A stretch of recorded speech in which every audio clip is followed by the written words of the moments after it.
पूजा खेडकरला 21 एप्रिलपर्यंत दिलासा, अटकेपासून संरक्षण. 21 एप्रिलपर्यंत कायम. पूजा खेडकरवर यूपीएससीमध्ये फसवणूक केल्याचा ठपका. शिकोहाबाद जमीन घोटाळा प्रकरण. प्रियंका गांधीचे पती रॉबर्ट वाड्रा यांना ईडीचं समन्स. ईडीचा रॉबर्ट वाड्रा यांना दुसऱ्यांदा समन्स. निलंबित पोलीस अधिकारी रणजित कासलेचा नवा व्हिडिओ. धनंजय मुंडेंकडून वाल्मिक कराडच्या एन्काउंटरची ऑफरची माहिती. महाराष्ट्र पोलिसांना दिलं ओपन चॅलेंज.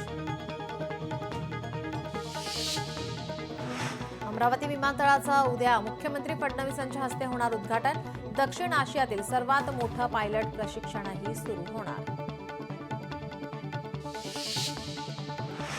ठाकरेंच्या शिवसेनेकडून मुंबईत ठिकठिकाणी हंडा मोर्चा. दक्षिण मुंबईतील पदाधिकारी हंडा मोर्चापूर्वीच पोलिसांच्या ताब्यात. मोर्चाच्या माध्यमातून वॉर्ड ऑफिसमध्ये जाऊन जाब विचारण्याचा उद्देश. जळगावात भाजपाच्या कार्यकर्त्यांकडून एकनाथ खडसेंच्या पुतळ्याचं दहन. गिरीश महाजनांवर खडसेंनी केलेल्या आरोपांच्या निषेधार्थ भाजपाचे निदर्शन. कराडमध्ये आमदारांकडून निवडणुकीतील जागा वाटपाबाबत दिशाभूल. काँग्रेसचे तालुकाध्यक्ष निवास थोरात यांचा आरोप. रायगड जिल्ह्यात शेकापला मोठा धक्का. माजी आमदार पंडित पाटील करणार भाजपामध्ये प्रवेश. उद्या मुंबईत पक्षप्रवेश. रोहित पवार इंग्लिश मीडियममध्ये शिकलेले, सोन्याचा चमचा जन्माला घेऊन आलेले पोट्ट. गुलाबराव पाटलांचा सणसणीत टोला.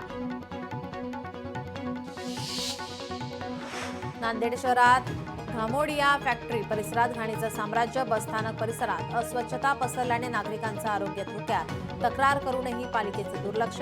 आरोप करत नागरिकांची समस्येचं निराकरण करण्याची मागणी. नांदेडमध्ये चीनापूर येथील जगदंबा देवीची यात्रा उत्साहात संपन्न. 9 दिवस गावात विविध कार्यक्रमांचं आयोजन. कुस्ती स्पर्धेत महिला कुस्तीपटूंचा पुरुष कुस्तीपटूंवर विजय. टोलबाबत येत्या 15 दिवसात पॉलिसी आणणार. केंद्रीय मंत्री नितीन गडकरी यांनी केली मोठी घोषणा. राष्ट्रवादी काँग्रेसची आज संध्याकाळी बैठक. देवगिरी निवासस्थानी बैठक होणार. बैठकीला सर्व आमदार आणि खासदार राहणार उपस्थित.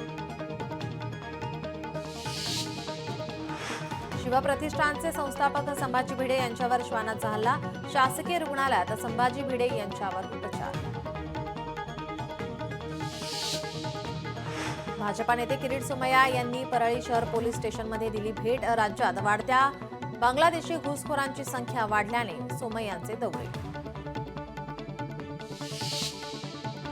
यवतमाळमध्ये शवविच्छेदन गृहाचा प्रश्न सोडवण्यासाठी उपोषण. सुविधा मिळत नसल्याने सामाजिक कार्यकर्त्या अश्विनी देशमुखांचं तहसील कार्यालयासमोर आमरण उपोषण.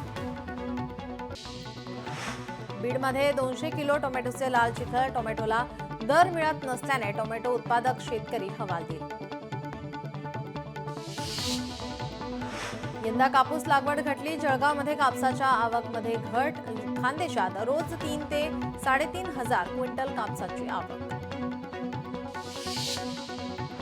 सिंधुदुर्गमध्ये काजू हंगाम अंतिम टप्प्यात. यंदाच्या हंगामात सरासरीच्या 30% उत्पादन अपेक्षित.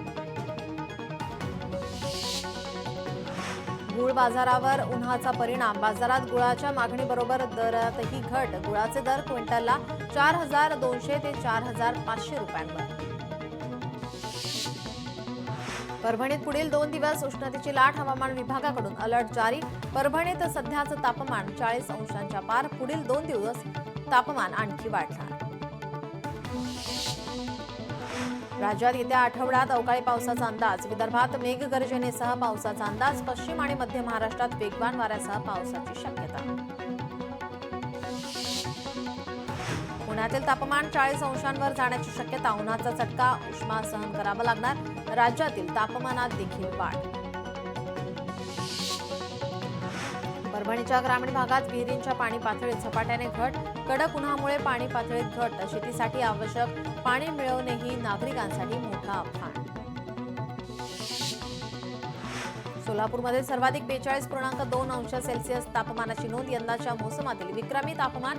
उकाड्याने नागरिक हैराण. नवी मुंबईमध्ये वाढत्या उन्हामुळे एपीएमसी मार्केटमध्ये लिंबाच्या दरात वाढ. घाऊक बाजारात 100 नगांसाठी 500 ते 600 रुपये दर. आवक कमी असली तरी दरात वाढ, व्यापाऱ्यांचे मत. सिंधुदुर्गमधील दोडामार्ग तालुक्यात हत्तींचा धुमाकूळ. काजू, नारळ, आंबा, केळी बागायतींचं मोठं नुकसान. शेतकरी हवालदिल.